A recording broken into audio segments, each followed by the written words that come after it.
10 gebundene Perinen. Ich könnte mir vorstellen, dass Perinen ein Comeback machen, wenn sie dieses Donation-System machen.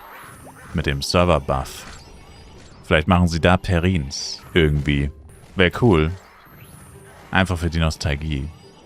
Quasi du kaufst die Perin für Penya, so wie früher. Und ein Perin ist aber für immer weg. Das Penya ist gone. Einer kostet 100 Mio. Und wenn man dann irgendwie eine gewisse Anzahl von Perins miteinander kombiniert, ist dann wie so ein Münzautomat, wie so ein Wunschbrunnen. Da kannst du dann deinen Perin reinschmeißen und einen Wunsch äußern. Da kriegst du dann irgendwie sowas wie 10% XP für eine Stunde, dafür, dass du deinen Perin geopfert hast. Und wenn das 10 Leute machen oder irgendwie so, startet dann 50% XP-Event für eine Stunde. Sie haben ja gesagt, die persönlichen Spender, die Top-Spender, kriegen ja dann quasi eine Sonderbelohnung. Ein Sonderbumbum. Skins und so ein Scheiß, irgendwelche exklusiven Belohnungen. Aber das Ding ist halt, ich denke mir halt so, warum sollte dann der durchschnittliche Spieler spenden? Und natürlich ist es so, dass das meiste Geld haben natürlich die Top 1% oder so. Aber warum sind sie die Top 1%? Weil sie gierige, knausrige Krabben sind, Geizhälse und Reseller wahrscheinlich, aber das ist ja egal. Wie sie das Geld bekommen haben, spielt ja keine Rolle. Auf jeden Fall werden die jetzt nicht gerade sehr großzügig sein. Und das heißt, eigentlich willst du ja schon, dass trotzdem irgendwie jeder sich beteiligt. Weil wenn jeder sich beteiligt, dann werden wirklich Unmengen an Penya weggehen. Wenn sich wirklich nur die oberen 1% angesprochen fühlen und die Skins dann nicht mögen oder so, was dann? Dann sagen die Low-Bobs, ja, warum soll ich jetzt 100 Mio spenden? Das ist all mein Geld, das spende ich jetzt natürlich nicht. Und der reiche Sack sagt, ja, warum soll ich denn Low-Bobs ihr XP-Event finanzieren? Das ist ja nicht mein Problem. Ich bin 190, juckt mich ja nicht, ob XP-Event läuft oder nicht, so ungefähr. Und die Skins sind hässlich. Ja, und dann macht's keiner.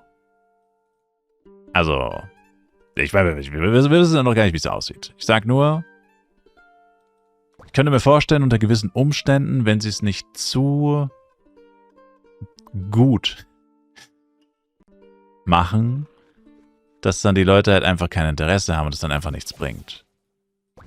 Und dann wird es wahrscheinlich schon ab und zu laufen, aber halt nicht so, wie es wahrscheinlich jetzt erstmal sein sollte, weil so viel Penya existiert, dass es wahrscheinlich erstmal 24/7 laufen würde für ein paar Wochen.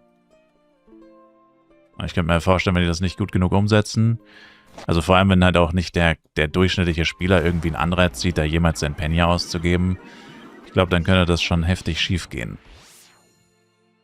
Weil dann sagst du im Endeffekt, alle reichen Leute im Spiel, guckt euch diese Skins an, kauft euch quasi indirekt diese Skins und finanziert damit den Low-Bobs ihre Events.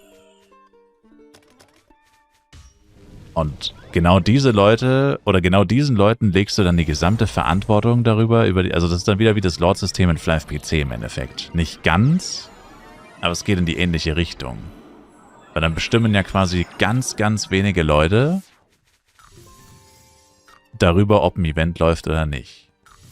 Weil wie gesagt, irgendeiner im Bereich Level 1 bis 120, und ich meine, es muss ja viel Penya kosten, sonst ergibt es ja keinen Sinn.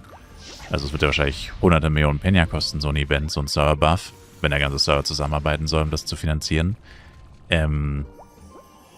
Warum sollte jemand in so einem niedrigen Levelbereich, wo sich ja trotzdem extrem viele Leute aufhalten, warum sollte der das finanzieren? Wenn das dann fast sein ganzes Geld ist oder so. Das ergibt keinen Sinn. Deswegen wäre das Mindeste, was sie eigentlich noch machen könnten, dass du dafür, dass du halt was gespendet hast, auf jeden Fall auch was bekommst. Das heißt, selbst wenn du dann deinen Perin umgetauscht hast und darauf wartest, dass andere Leute es auch machen, am besten spricht man sich halt wahrscheinlich vorher schon mit ein paar Leuten ab, dass auf jeden Fall immer das Event startet dann auch, sonst wäre es natürlich blöd. In deiner Gilde oder so zum Beispiel. Oder in einem Stream. Aber wäre halt schon cool, wenn du rein für das Spenden an sich schon auch einen kleinen Buff bekommst. So wie die Statuen-Buffs jetzt gerade auf dem FEC. Dass du dann nur fürs Spenden schon mal irgendwie einen kleinen Buff bekommst. Eine kleine Aufmerksamkeit. Muss ja auch nicht krass sein. Wirklich nur so 10 XP, ATK, irgendwas Kleines, dass man auf jeden Fall sagen kann, okay, jetzt ist XP-Event, ich will mit Empties durchballern, also spende ich jetzt die 100 Millionen, dann kriege ich noch den zusätzlichen Buff, dann geht's nochmal heftiger ab und dann startet noch das Server-Event zusätzlich und dann geht's noch heftiger ab. Dann ist XP-Event, Server-Event, Spenden-Buff, whatever, alles zeitgleich, dann kannst du richtig durchziehen. Also ich denke, der Anreiz muss einfach da sein für jeden und nicht nur für die Superreichen, die dann einfach Nein sagen können und dann findet gar nichts statt. Wenn die Nein sagen, ist dann einfach nichts. Dann haben wir einfach Pech gehabt. Das wäre schlecht. Kannst du das alles nochmal wiederholen? Ich habe mir die Ohren zugehalten. Kannst dir morgen auf YouTube anschauen, Sir. Kannst ruhig Krausch sagen, die Superreichen klingt so falsch. Sir.